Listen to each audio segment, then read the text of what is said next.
The 36 Lessons of Vivec, Sermon 4. The simulacrum of the Nechiman's wife who carried the egg of Vivec within it went back to looking for the lands of the Indoril. Along the journey many more spirits came to see it and offer instructions to its son-daughter, the future glorious, invisible warrior-poet of Vardenfell, Vivec. A troop of spirits called the Lobbyists for the Coincidence Guild appeared. Vivec understood the challenge immediately and said, "The popular notion of God kills happenstance." The head of the Lobbyists, whose name is forgotten, tried to defend the concept's existence. He said, saying something at the same time can be magical. Vivec knew that to retain his divinity, he must make a strong argument against luck. He said, "Is not the sudden revelation of corresponding conditions and disparate elements that gel at the moment of the coincidence one of the prerequisites to being in fact coincidental?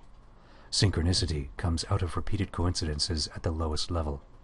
Further examination shows it is the utter power of the sheer number of coincidences that leads one to the idea that synchronicity is guided by something more than chance. Therefore, synchronicity ends up invalidating the concept of the coincidental, even though they are the symptomatic signs that bring it to the surface." Thus was coincidence destroyed in the land of the Velothi. Then an old bone of the earth rose up before a simulacrum of the Nechiman's wife and said, "If you are to be born a ruling king of the world, you must confuse it with new words. Set me into pondering." "Very well," Vivec said. "Let me talk to you of the world which I share with mystery and love. Who is her capital? Have you taken the scenic route of her cameo? I have, lightly, in secret, missing candles because they're on the untrue side, and run my hand along the edge of a shadow made from 103 divisions of warmth, and left no proof." At this, the old bone folded unto itself 20 times until it became akin to milk, which Vivec drank, becoming a ruling king of the world. Finally, the Chancellor of Exactitude appeared, and he was perfect to look upon from every angle.